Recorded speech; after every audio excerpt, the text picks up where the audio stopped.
ศรัทธาญาติโยมอีป่อยอีแม่ก็ขอให้ระวังไว้เนาะศรัทธาญาติโยมอีป่อยอีแม่ทั้งหลายก่อนที่จะอู้จากันสำหรับวันนี้ก็ขอบคุณเนอะไปตั้งสถานีวิทยุในเครือข่ายทุกสถานีที่ออกอากาศในช่วงของตอนเช้ามาตั้งแต่ตี 3มาจนฮอดบัดเดี๋ยวนี้ก็จะออกอากาศไปถึง6 โมง 7 โมงเนาะก็ขอบคุณเจ้าของสถานีทุกสถานีเจ้าหน้าที่ที่ควบคุมรายการทุกสถานีที่เอานำสัญญาณในรายการธรรมะเสียงธรรมแสงอรุณที่อาตมาภาพ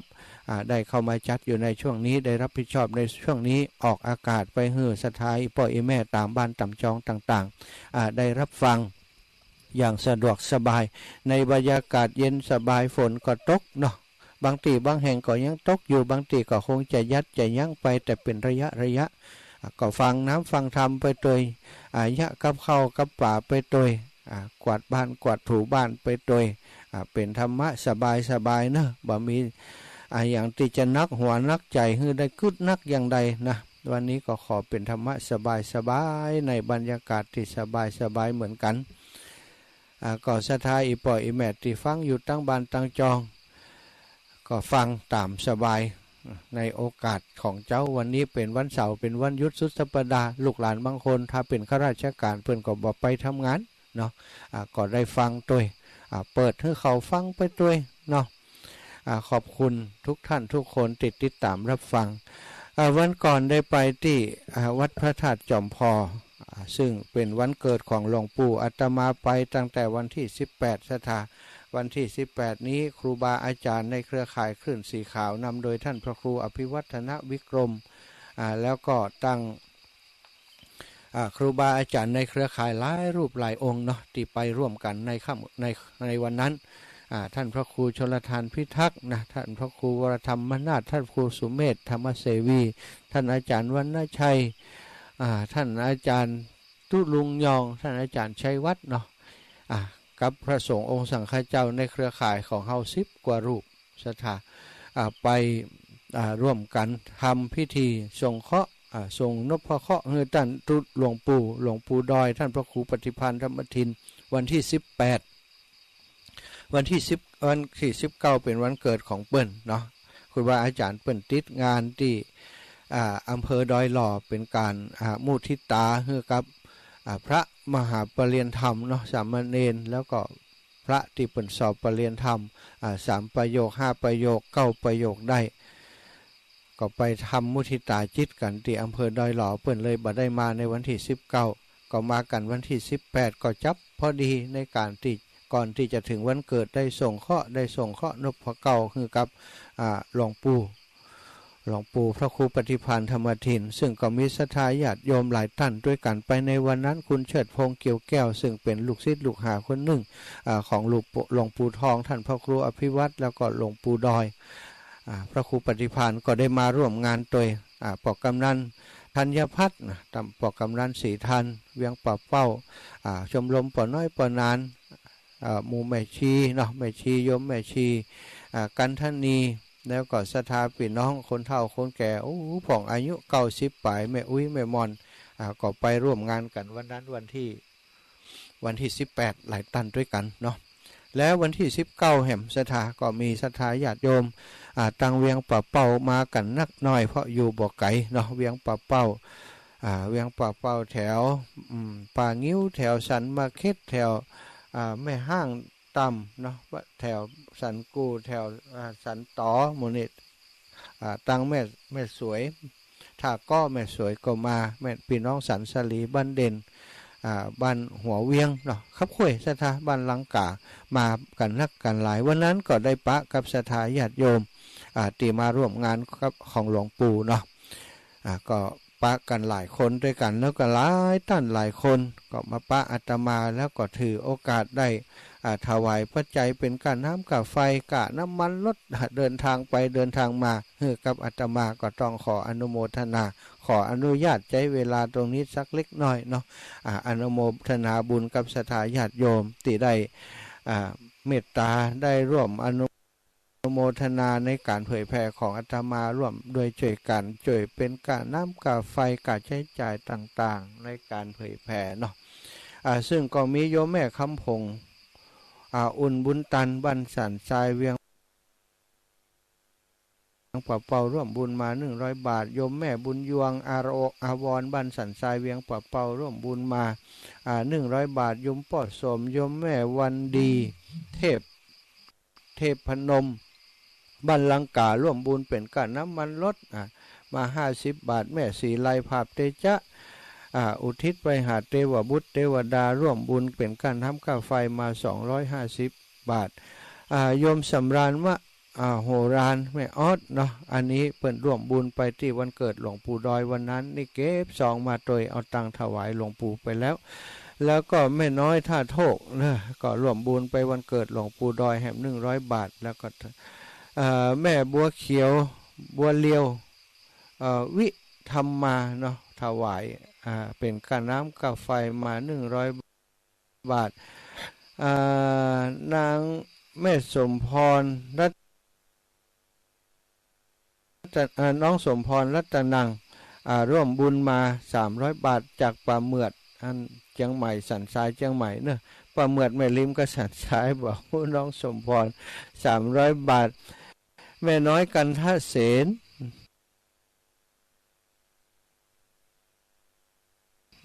ค่าน้ำค่าไฟ100 บาทเวียงปะเป้าอันนี้แม่เกี่ยงคำสุภามูลพร้อมครอบครัวลูกหลานทุกคนถวายการลดของ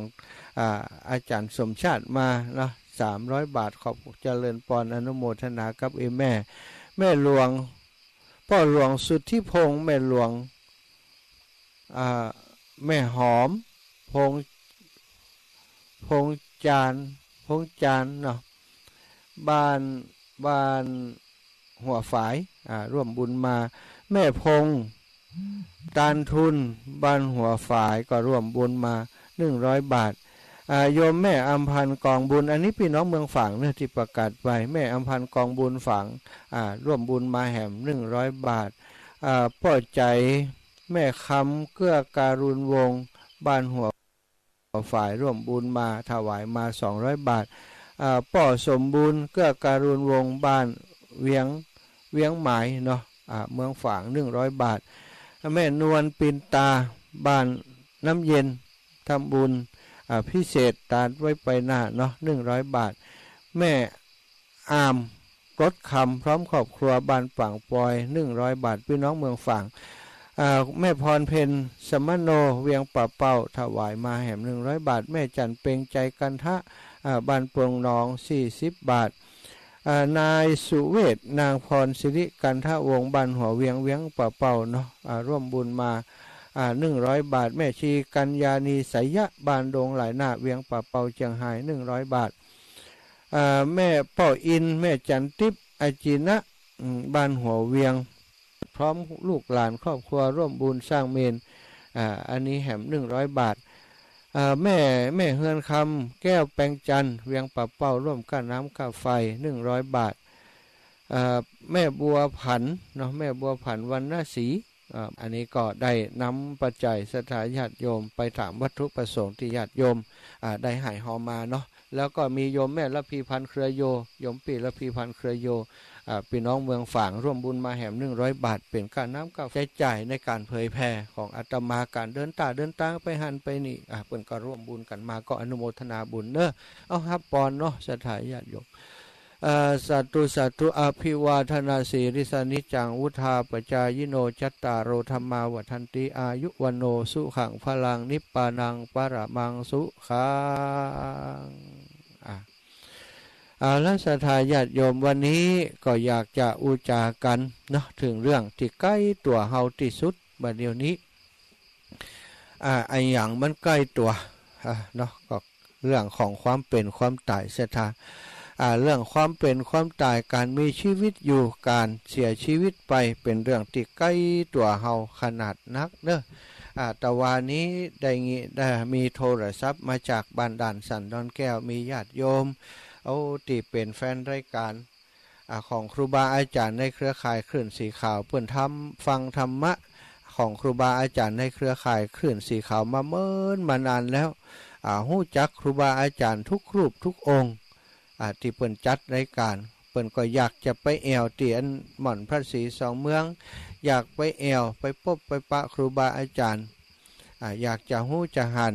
เปิ่นก็แห่ว่าถ้าเปิ่นมาที่สุนทรมุนีนี่เมื่อใดจะมาอาตมาก็มีโอกาสได้ไปแอวหาเปิ่นที่บ้านด่านสันดอนแก้วไปแอวหาพี่น้องบ้านด่านสันดอนแก้วก็ไปพบไปปะกับโยมแม่บัวซอนเนาะบ้านด่านสันดอนแก้วอีแม่เปิ่นอายุนักแล้วศรัทธาแต่วานี้ได้รับข่าวร้ายจากครอบครัวของเปิ่นอยากญาติโยมบ้านด่านสันดอนแก้วว่าโยมแม่บัวซอนได้เสียชีวิตไปเหี่ยวแล้วเนอะท่านอาจารย์ฟังแล้วก็รู้สึกว่าอันไข่ก็ตามเนาะที่เฮาได้รู้จักมักคุ้นกันแล้วพอเสียชีวิตจากไปมันรู้สึกง่อมหาเปิ้นจิตใจมันทั้งที่เฮาก็รู้อยู่ว่าคนเฮาสุดท้ายมันก็จะต้องจากไปแต่เวลาเปิ้นจากไปจริงมันก็มีหันอย่างนะศรัทธาความรู้สึกที่คนเฮามันมีความผูกพันได้รู้จักมักคุ้นกันแล้วเปิ้นมาจากไปถึงจะเป็นจากไปโดยวัยชราแล้วแต่มันก็รู้สึกว่าเหงาถึงบุคคลผู้นั้นเหมือนกันมันเกิดขึ้นกับตัวอาตมาเนาะไปพบไปปะเปิ้นแล้วก็คิดว่าวันหน้าไปแอวบ้านด่านสันดอนแก้วก็จะพบจะปะเปิ้นแหมตอนนี้จากไปแล้วบ่มีโอกาสได้พบได้ปะกันแหมแล้วศรัทธาก็เลยบอกคุณโยมที่เปิ้นแจ้งมาว่าวันพรุ่งนี้เนาะวันพรุ่งนี้ก็จะไปพอไปแอวหาเปิ้นเนอะนะวันพรุ่งไปแอวหาครอบครัวไปร่วมบุญกับเปิ้นศรัทธาเปิ้นจากไปแล้วเนาะหลายคนด้วยกันตั้งแต่อาตมาจัดรายการที่นี่ที่เปิ้นได้ฮู้จักมักคุ้นกันแล้วเปิ้นเสียชีวิตจากไปนั้นอย่างเช่นโยมทางเชียงใหม่เนาะโยมแม่อ้วนเนี่ยไปอยากจะหันอาตมาไปแอวเตียนม่อนสีสองเมืองอยากจะหันหน้าท่านมหาสมชาติสักครั้งหนึ่งเป็นว่าแค้วขาดกันไปเหี่ยบ่ได้ลงมาพบมาปะก็เปิ่นสกรรมก็เลยกลายเป็นว่าบ่ได้พบได้ปะก็เปิ่นสกรรมตลอดไปสถามาหันแต่หูเปิ่นบ่ได้เนาะหันแต่หูที่ได้ถ่ายไว้ตัวจริงเปิ่นก็บ่ได้หันสกรรมแล้วเพราะว่าเปิ่นเสียชีวิตจากไปหลังจากลุกม่อนพระศรีสองเมืองมาบอกกี่วันก็ตายไปเหี่ยศรัทธาได้ไปร่วมงานศพเปิ้นอยู่ในครั้งนี้ก็มีญาติโยมที่บ้านด่านสันดอนแก้วเนาะเป็นผู้สูงอายุแล้วโยมแม่บัวชรได้เสียชีวิตจากไปก็ขอแสดงความเสียใจ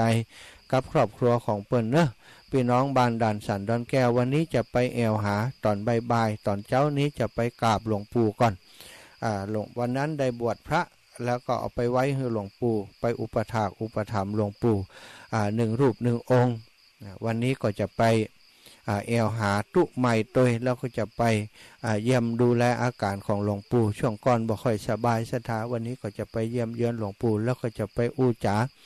เปิ้นเป็นห่วงเรื่องสร้างพระธาตุเปิ้นอยากจะสร้างพระธาตุอัน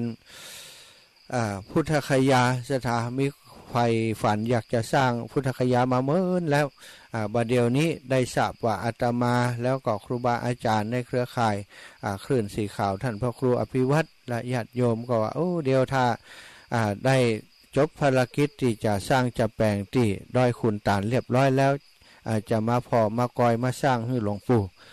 หลวงปู่ได้ทราบข่าวก็ยังละอ่อนที่จะได้ของใหม่เนาะศรัทธาคือจริงๆบัจจัยของใหม่สำหรับเปิ้นเป็นของที่เปิ้นตั้งใจจะสร้างมาเมินแล้ว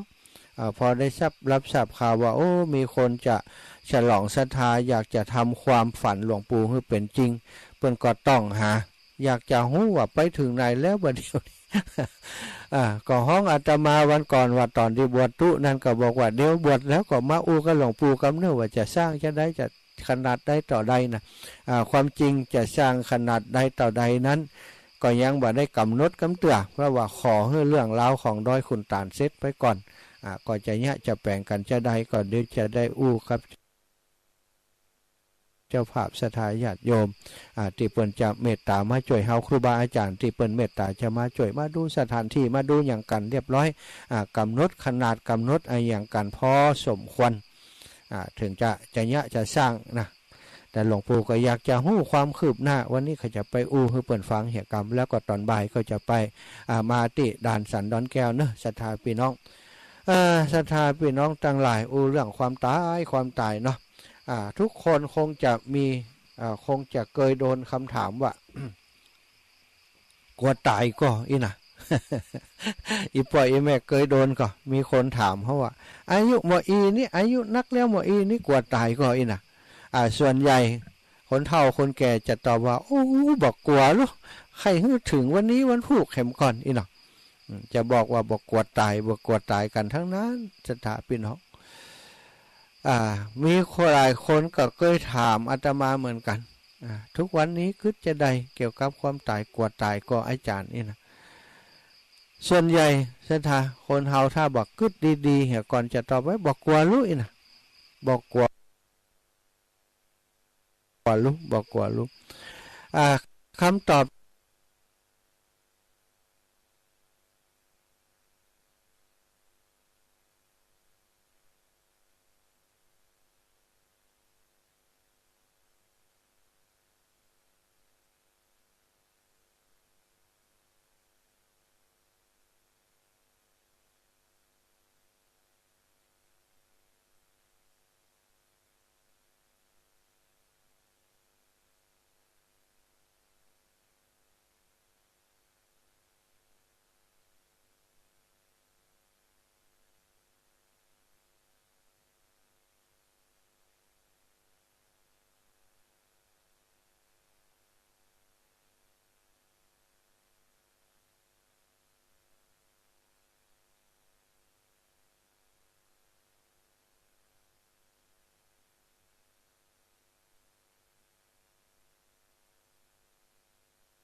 ที่ออกไปนั้นส่วนใหญ่จะเกิดจากความคิดของเฮาอีปออีแม่เฮาว่าบอกกลัวตายลูกเพราะตอนนี้เฮาบ่ได้ฮู้จักความตายคำเตื้อเฮาบ่ฮู้ว่าความตายเวลาจากใกล้ดีก็ให้หุยอยู่เต็มนั้นนะศรัทธาทั้งหลายอีปออีแม่เพิ่นบอกว่าคนเฮาบางครั้งนี้สถานการณ์จริงมันบ่เกิดขึ้นกับเฮาสถานการณ์จริงมันบ่เกิดขึ้นกับเฮาบ่ได้เผชิญความตายอยู่ในขณะนั้นเฮาจะตอบบ่ได้ว่าเฮากลัวตายหรือบ่กลัวตายบางคนนี่ภาวนาคิดถึงความตายไปงานศพงานสากมันนักแล้วเคยหันคนตายมาบ่ฮู้กี่คนแล้วก็คิดว่าถึงเวลาเฮามาเฮาจะบ่กลัวอันนี้เป็นแค่ความคิดซะจ้ะศรัทธาลองกึดไว้เวลาจิตใจที่เฮาสงบนิ่งอยู่คนเดียวอยู่กับความวิเวกวังเวงหายใจเข้าลึกๆหายใจออกยาวๆหายใจเข้าลึกๆหายใจออกยาวๆยกความตายขึ้นพิจารณาพอว่าถ้าเกิดความตายขึ้นกับเฮาจะเป็นจะใดยกสู่การพิจารณาอย่างจริงจังคนเฮามีความเกิดขึ้นมาเป็นธรรมดาบัดเดียวตั้งแต่เกิดถึงเวลานี้เฮาอายุต่อใดแสดงว่าเฮาตายไปถึงวัน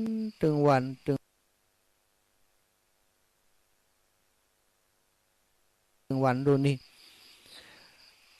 ตายไปทุกขณะจิตที่เฮาหายใจเข้าหายใจออกนั่นก็คือความตายของชีวิตเฮาอยู่ใกล้ชิดติดกับความตายความเป็นกับความตายอยู่ด้วยกันที่หั่นศรัทธาทั้งหลายแต่เฮาบ่ค่อยฮู้มันทีนี้ถ้าเฮาพิจารณาอยู่อย่างอ่านต่อเนื่องไปทุกวันอย่างที่พระสัมมาสัมพุทธเจ้าเพิ่นตรัสถามอานนท์ว่าอานนท์พระองค์ก็ตอบว่าโอ้อานนท์น้อยไป50 ครั้งน้อยไป100 ครั้งยังน้อยยังประมาทอยู่อานนท์เอ๋ยเฮาตถาคตได้ภาวนาถึงความตายทุกลมหายใจเข้าออกเพราะว่าคนเฮานั้นมันชีวิตเนี่ยเป็นสิ่งที่บ่แน่นอนอานนท์เอ๋ยความตายเป็นสิ่งที่แน่นอนคนเฮาทั้งหลายนี่จะต้องตายเป็นแน่แท้ บ่มีวันใดบ่มีคนใดที่จะพ้นความตายไปได้เพราะฉะนั้นเราควรจะคิดถึงความตายอยู่ทุกขณะจิตชีวิตมีความตายเป็นที่สุดจบลงโดยความตายท่านทั้งหลายอานนท์เถิดจงเจริญมรณสติภาวนาดังนี้เถิดเพราะว่าบุคคลที่บ่เคยเจริญมรณสตินั้นบ่เคยเจริญภาวนานั้นเมื่อถึงมรณะสมัยมาถึงย่อมมีความสะดุ้งย่อมมีความหวาดกลัวป่านประหนึ่งว่าได้หันอสรพิษร้ายส่วนบุคคลที่ผู้เจริญมรณสติภาวนาอยู่เสมอย่อมบ่กลัวย่อมบ่สะดุ้งเมื่อความตายใกล้เข้ามา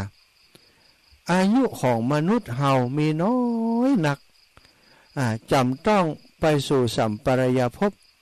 จึงควรหีบทำกุศลหีบประพฤติพรหมจรรย์ผู้ที่เกิดมาแล้วจะบ่ตายนั้น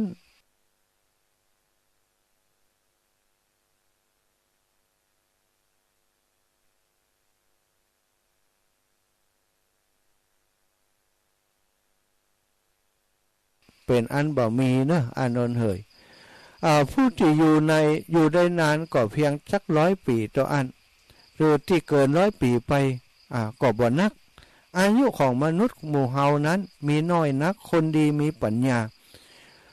พึงอย่าดูหมิ่นอายุนั้นคือบ่ควรบุคคลอันไฟติดทั่วแล้วมีศีรษะติดโดนไฟจงหีบดับไฟเหี่ยโดยพลันเมื่อความตายเพื่อให้ความตายเรื่องของความตายนั้นจะบ่มาถึงนั้นเป็นอันบ่มีเนอะบุคคลใดเจริญมรณสติว่าบ่น่าปลื้มใจเนาะที่เฮาจะอยู่ได้ตลอดวันหนึ่งคืนหนึ่งโดยที่บ่มีอันตรายแห่งชีวิตเข้ามานั้นเข้ามาตัดรอนนั้นจะบ่มีเป็นแน่ศรัทธาญาติโยมเมื่อเฮาพิจารณาอย่างอีทุกวันนั้นเฮาก็จะเวลาเฮาตายเนาะเวลาเฮาถึงเวลาที่เฮาจะต้องตายมาเนี่ยมันจะได้บ่เกิดความทุรนทุรายบ่ได้เกิดความกลัวศรัทธาญาติโยมอาตมานี่เคยหันหลายคนเนาะที่บ่ก่อนเฮาถามเพิ่นว่ากลัวตายก็อีนะเพิ่นว่าโอ้บ่กลัวหรอกอีพ่อแท้นะบ่กลัวกำแล้วอีวะพร้อมที่จะตายทุกวันแต่ว่าพอถึงสถานการณ์จริงมาเฮาไปหันเพิ่นทุรนทุรายกะวนกะวายเหมือนกับจะยื้อกับพญามัจจุราชยังบ่อยากจากลูกจากหลานไปเตื้อเฮาต้องมาคืดเนาะศรัทธาญาติโยมทั้งหลายแต่เปิ้นบอกว่าเฮาเกิดมาแล้วอย่างเนี้ยกรรมที่พระพุทธเจ้าตรัสไว้ตะกี้นั้น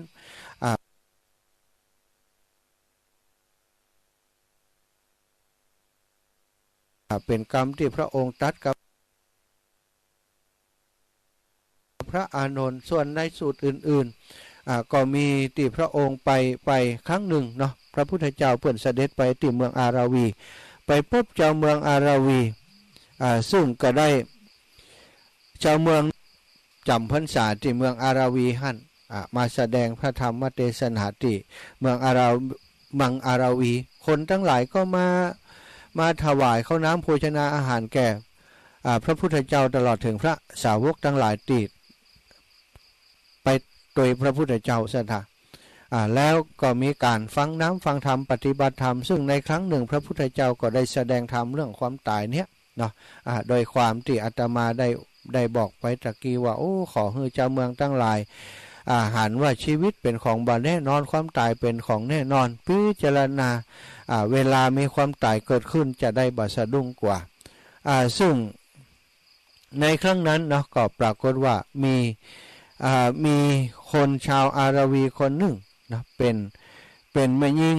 ที่อายุหนุ่มน้อยย่องมีเด็กสาวคนหนึ่งเป็นธิดาของช่างหูกมีอายุประมาณ 15-16 ปีได้ไปฟังธรรมที่พระพุทธเจ้าได้แสดงในครั้งนั้นก็ว่าโอ้พระดำรัสของพระพุทธเจ้าจังอัศจรรย์จริงหนอ เฮาควรจะเจริญมรณสติอย่างที่พระองค์ตรัสสอนนั้นคิดดังนี้แล้ว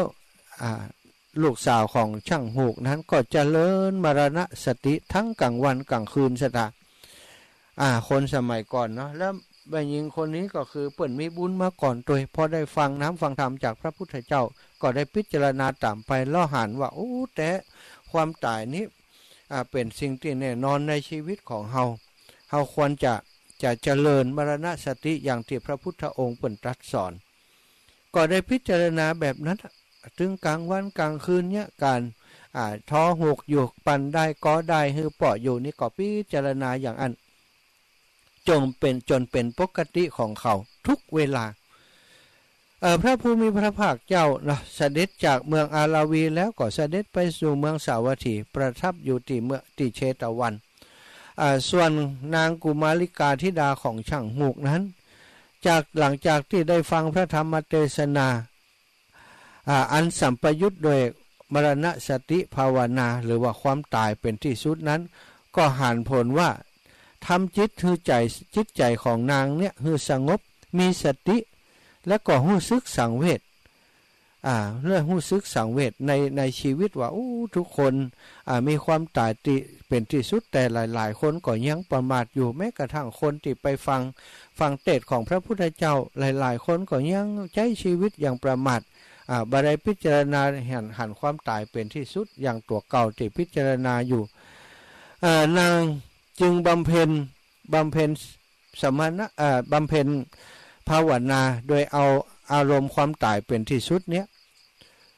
ทุกวันติดต่อกันเป็นเวลา3 ปีก็ได้หันผลว่าไม่มีผลดีขึ้นต่อจิตใจของตัวเก่าเป็นตามลำดับศรัทธาบอกประมาทในชีวิตมีความเพียรตลอดเวลาพิจารณาบ่เคยว่างเว้นจากการพิจารณาเลยหันทุกสิ่งทุกอย่างเป็นสัจธรรมหันทุกสิ่งทุกอย่างตามความเป็นจริงอย่างที่พระพุทธเจ้าได้ตรัสไว้ตามกฎไตรลักษณ์มีความเกิดขึ้นแล้วก็แก่แล้วก็เจ็บแล้วก็ตายไปทุกคนมีคติเหมือนกันหันคนตายก็พิจารณาหันว่าโอ้นี้เองเนาะที่พระพุทธเจ้าได้ตรัสไว้มีความตายเป็นที่สุดแต่หันคนตายหันสัตว์ตายก็ได้พิจารณาตลอด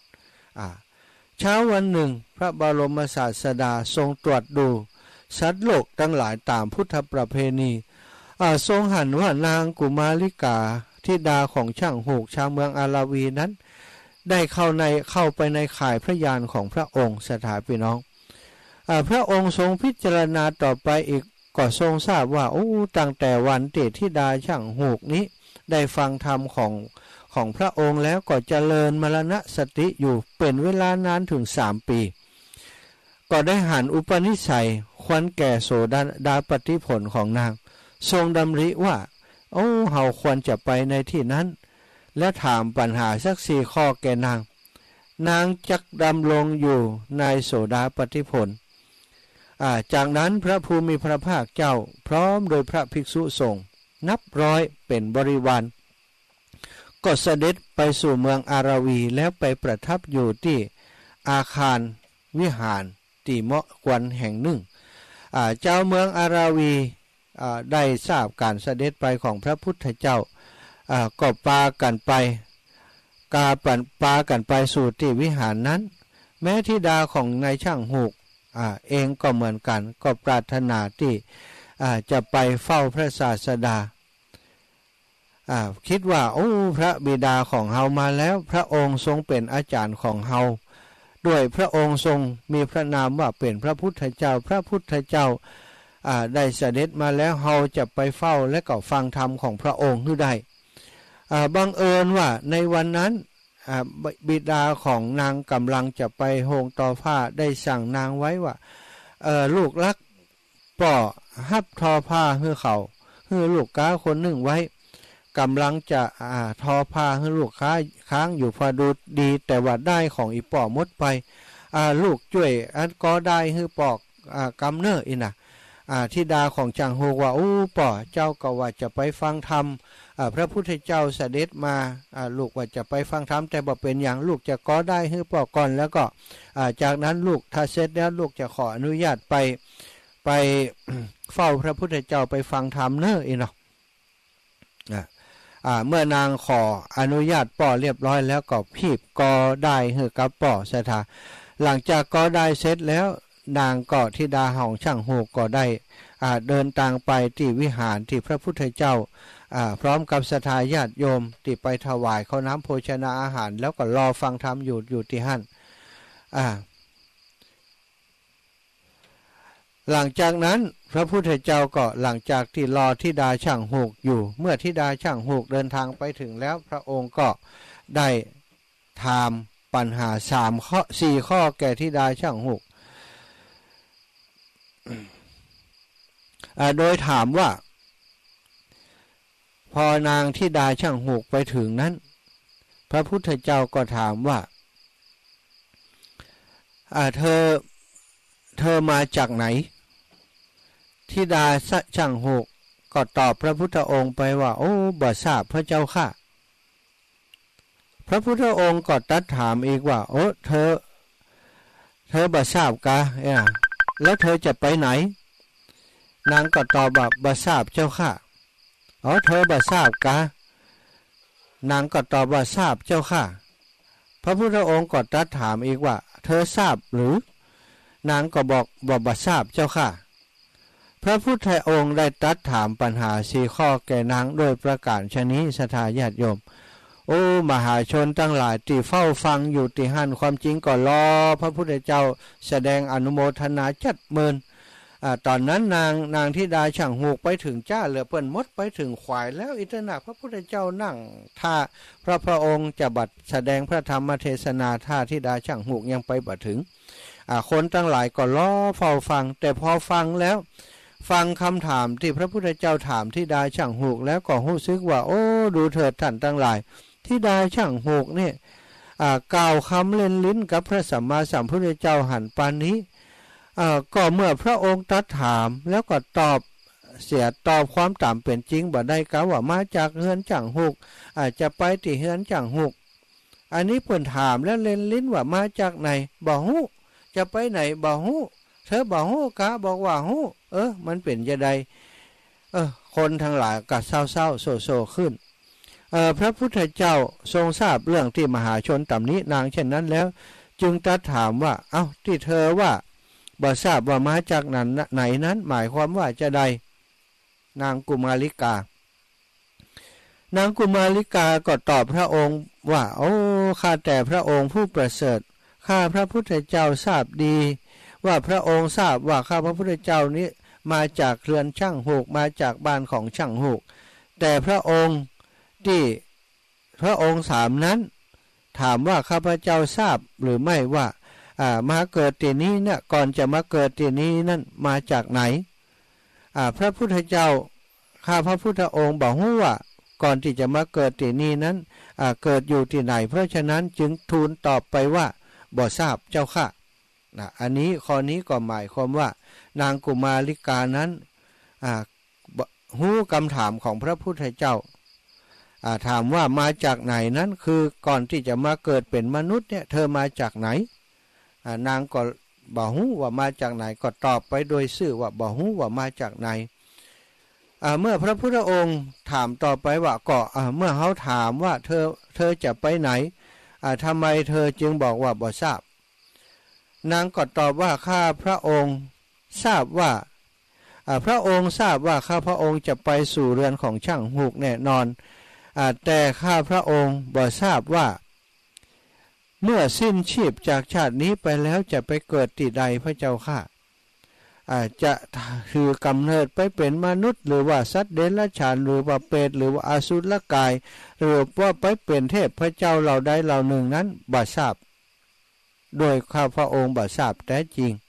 โอ้พระพุทธองค์ก็ตรัสว่าดีละเธอบ่ทราบเมื่อเขาถามว่า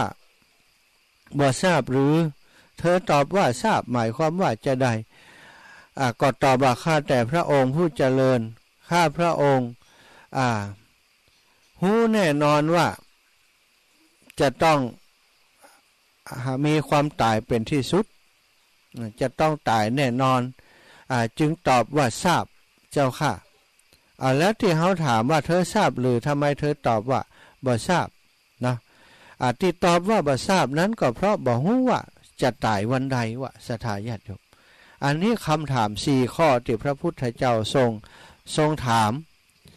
ธิดาของช่างหูกนั้นก็มีคำถามอยู่4ข้อด้วยกันข้อที่1ว่าเธอมาจากไหนบ่ฮู้นะว่าบ่ฮู้ว่าตัวเองนั้นมาจากไหนที่มาเกิดเป็นมนุษย์ข้อที่2เธอจะไปไหนก็ตอบว่าบ่ฮู้จะไปไหนตายไปแล้วจะไปที่ไหนบ่ฮู้ถามว่าเธอบ่ฮู้กาบอกว่าฮู้ว่ามีความตายแน่นอนถามว่าเธอฮู้กาบ่ฮู้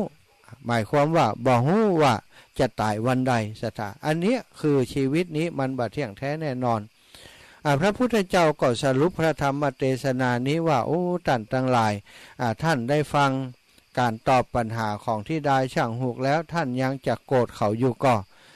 คนทั้งหลายก็สรรเสริญว่าโอ้บอกโคนแล้วพระเจ้าข้าแสดงว่านางคนนี้มีปัญญาได้พิจารณาความตายเป็นที่สุดพระผู้มีพระภาคเจ้าตรัสต่อไปว่าโอ้ศรัทธาญาติโยมชาวเมืองอาราวีทั้งหลายโลกนี้มันมืดยิ่งนักสัตว์ทั้งหลายส่วนใหญ่นั้นเป็นผู้มืดบอด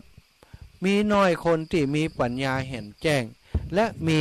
คนจำนวนน้อยที่ไปสวรรค์เหมือนนกติดข่ายแล้วรอดจากข่ายของนายพรานนั้นมีน้อยนัก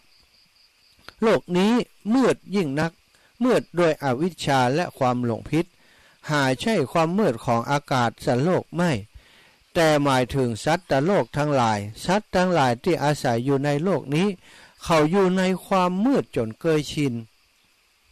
กับความมืดนั้นแต่เมื่อใดเขาค่อยๆเดินออกมาจากความมืดสู่แสงสว่างทีละน้อยทีละน้อยกระทั่งได้รับแสงสว่างเต็มที่แล้วเขาจะได้การเปรียบเทียบจึงจะรู้ว่าการอยู่ในความมืดนั้นเป็นความทรมานเป็นการเสี่ยงต่ออันตรายอันน่าหวาดกลัวและการอยู่ในที่ใหม่ซึ่งเต็มไปด้วยแสงสว่างนั้นเป็นความผาสุกมีอันตรายน้อยมีโอกาสหันสิ่งต่างๆตามความเป็นจริงได้มากกว่าเป็นที่น่าเสียดายว่าคนที่มีจำนวนน้อยมีปัญญาหันแจ้งว่าอะไรอย่างเป็นอะไรอย่างความจริงก็พอจะหู้บ้างว่าอะไรอย่างควรเว้นอะไรอย่างควรทำอะไรอย่างเล่าที่ทำให้คนเขาตั้งหลายตกไปอยู่ในห่วงแห่งความมืดอะไรอย่างเล่าที่ให้เขาต้องทนทุกข์ทรมานอยู่ในข่ายของโมหะอาจจะเป็นเพราะเขาประมาทมัวเมาเกินไปนั่นเองอาจจะเป็นเพราะเขาเห็นคุณค่าของธรรมะน้อยเกินไปเพราะว่าบ่ทนต่อสิ่งอันยั่วยวนต่างๆฉะนั้นท่านทั้งหลายจงอย่าประมาทในความตายเพราะทุกคนมีความตายเป็นที่สุดศรัทธาทั้งหลายจบพระธรรมเทศนาแล้วปรากฏว่านางกุมาริกาธิดาช่างหูกก็ได้บรรลุโสดาปัตติผลโสดาปัตติมรรคโสดาปัตติผลเป็นอริยบุคคลจากนั้นก็กลับไปบ้านของตัวเก่าพอกลับไปบ้านของตัวเก่าแล้วศรัทธาญาติโยมไปถึงบ้านคณะนั้นป่อของนางติดทอหูกทอได้ทอหูกอยู่นั้นงีบลับพอดีนางไปสะดุดอย่างสักอย่างกระล่องก้องเก้งปอกกับสะดุ้งตูนปุ่งอันติกอได้นั่นน่ะที่เปิ่นตอหูกตอได้นะมันมีตัวแหลมๆนะสถาปุ่งออกไป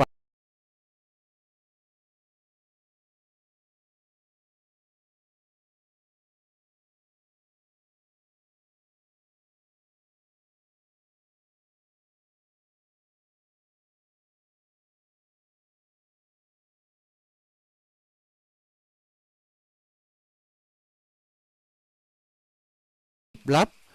พอดีนางไปสะดุดอย่างสักอย่างกระล่องก้องเก้งปอกกับสะดุ้งตูนปุ่งอันติกอได้นั่นน่ะที่เปิ่นตอหูกตอได้นะมันมีตัวแหลมๆนะสถาปุ่งออกไป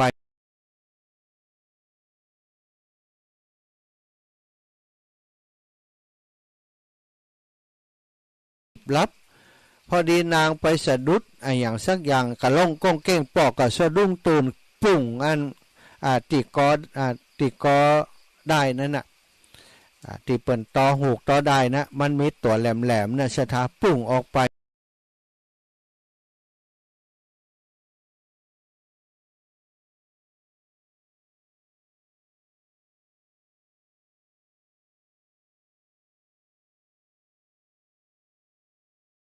รับพอดีนางไปสะดุดอย่างสักอย่างกะล่องก้องเก้งปอกกะสะดุ้งตูนปุ่งติกอได้นั่นน่ะที่เปิ่นตอหูกตอได้นะมันมีตัวแหลมๆนะสถาปุ่งออกไป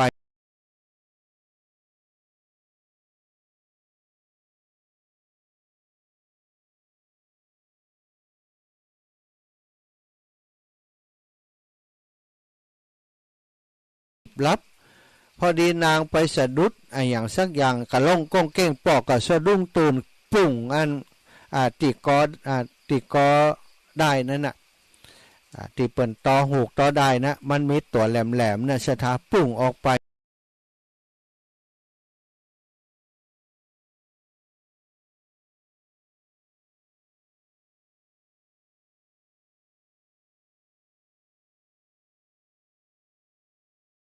รับพอดีนางไปสะดุดอย่างสักอย่างกะล่องก้องเก้งปอกกะสะดุ้งตูนปุ่งติกอได้นั่นน่ะที่เปิ่นตอหูกตอได้นะมันมีตัวแหลมๆนะสถาปุ่งออกไป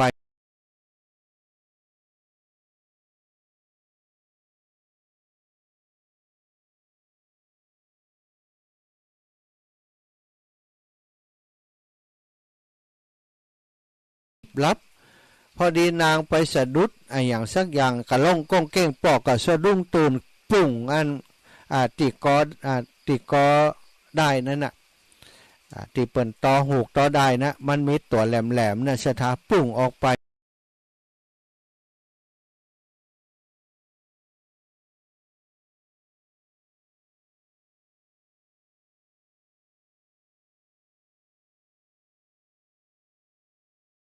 รับ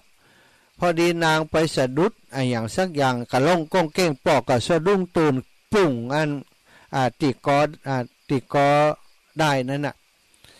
ที่เปิ่นตอหูกตอได้นะมันมีตัวแหลมๆนะสถาปุ่งออกไป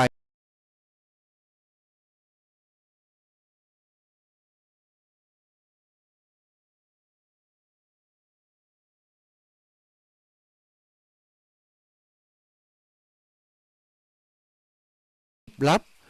พอดีนางไปสะดุดอย่างสักอย่างกะล่องก้องเก้งปอกกะสะดุ้งตูนปุ่งติกอ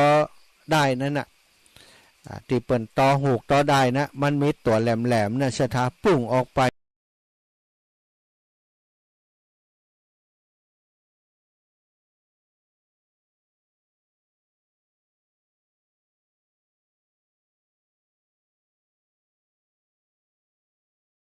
รับ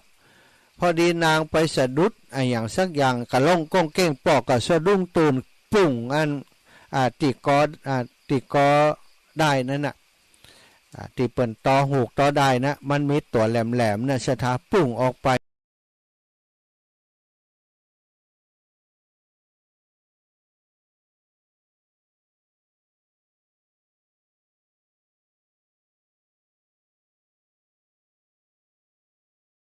รับพอดีนางไปสะดุดอย่างสักอย่างกะล่องก้องเก้งปอกกะสะดุ้งตูนปุ่งติกอได้นั่นน่ะที่เปิ่นตอหูกตอได้นะมันมีตัวแหลมๆนะสถาปุ่งออกไป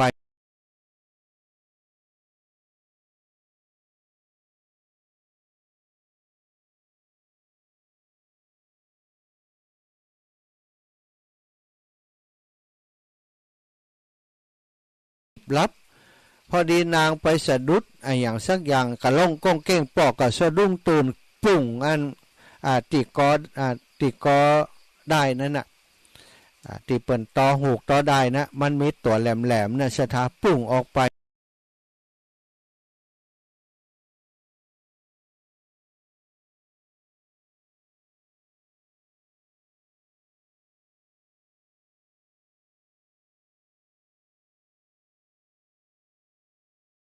ลับพอดีนางไปสะดุดไอ้อย่างสักอย่างกะล่องก้องเก้งปอกกะสะดุ้งตื่นปุ่งอันติกอติกอได้นั่นน่ะติเปิ้นตอเนาะหามาทั้งชีวิตสร้างบ้านแปลงจองมาทรัพย์สินอยู่ในบ้านหมดสถานพี่น้องต่างหลายฝนตกเอาอย่างบัดตันน้ำมาเอาอย่างบัดตันหล่นมา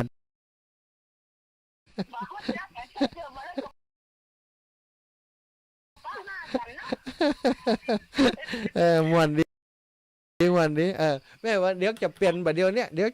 แล้วก็เปลี่ยนเลยล่ะแม่วันนี้เทพพนมเจ้าแม่เจ้าสัญญาณเดี๋ยวดีกุ๊กกุ๊กกันเดียวก็เอาป้าเจ้าหูต่างแล้วอกใส่ลูกใส่ทีด้าเจ้าหูกับเดี๋ยวดีเจ้าอีแม่อันพอดี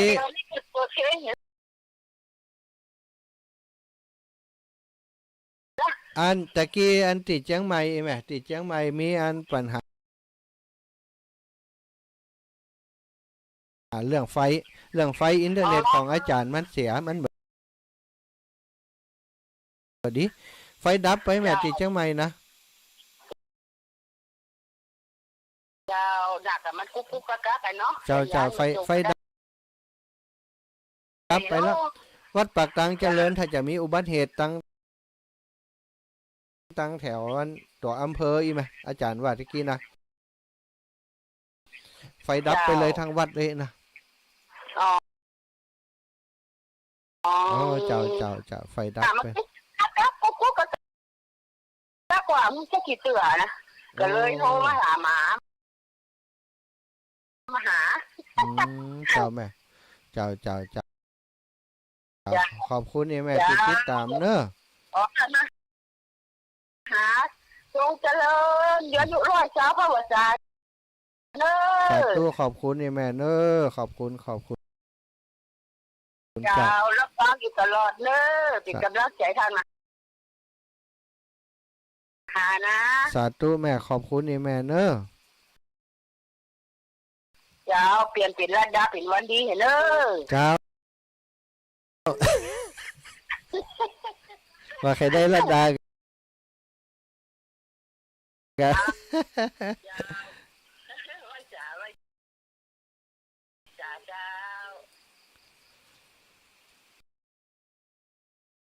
เจริญพรโยมแม่จะได้หอทานว่าอย่างมาตัดที่หรออันอย่างก็แม่ไฟฟ้าดับที่เชียงใหม่เนอะไฟฟ้าดับที่วัดปากตังเจริญตะคืนกันเหมือนกันตะคืนนี่อันเน็ตของวัดบุญยวาดมันลุดไปอีกว่ะอันตั้งสถานีแจ้งมาแล้วว่าเน็ตของอันสถานีเสียลุดไปเขานึกว่าของเขานะแม่เป็นของเปิ่นลุไปว่าเป็นอย่างแม่มันเป็นเรื่องของอันนี่เนาะเป็นเรื่องของอันเทคนิคของเปิ่นแต่มันลุไปเขากลมจังว่าจะได้นะเราออนแต่ว่าเราออนเขาก็ขอโทษมาว่าขอโทษได้จานแต่คือนี่อันเน็ตของอันบุญยวาดมันลุดไปอีกว่ะน่าถามมาหามาวนมาออกปีของเปิ้นเป็นยังเนาะก็บอกเป็นยังก็ดีแล้วกันได้ฟังของอาจารย์ก็ดีแล้วลูกเขาถามนี่แกก็เดินชุบเดินใจอย่างเด็กยังเป็นยังบอกเป็นยังบอกเป็นยังบอกเป็นยังแต่อีนะแม่นะเดี๋ยวตู้จะไปบิณฑบาตก่อนเนอะเจ้าไว้ก่อนเจ้าสาธุบุญรักษา เจ้าไปกะแม่บ่มีหยังกินก็ไปกะไปอะกะไก่ พ่อมาเอาเจ้า ไก่มันยังเจาะกินนะฝนตกมันก็ไปเปียกสอกแสกนั่นล่ะ โอ้ไก่ย่างของกระตัน โอ้ไปแล้วกันละอ่อนอยู่เต็มนี่หรอหมูหมากาไก่นะกะอินดูเขากะเฮาเนี่ยมาตู้นะแม่นะบุญรักษาเนอ เอาเจ้านัดเอาไว้ เจริญปอนเจ้า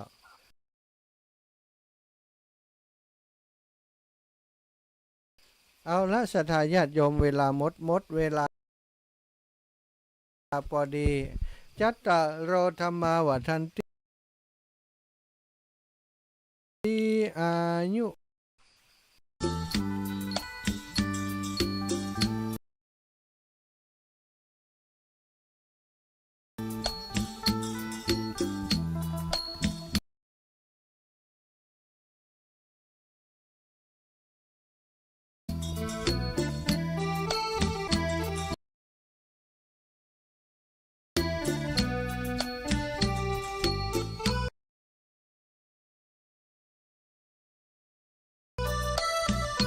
เจริญปอนแม่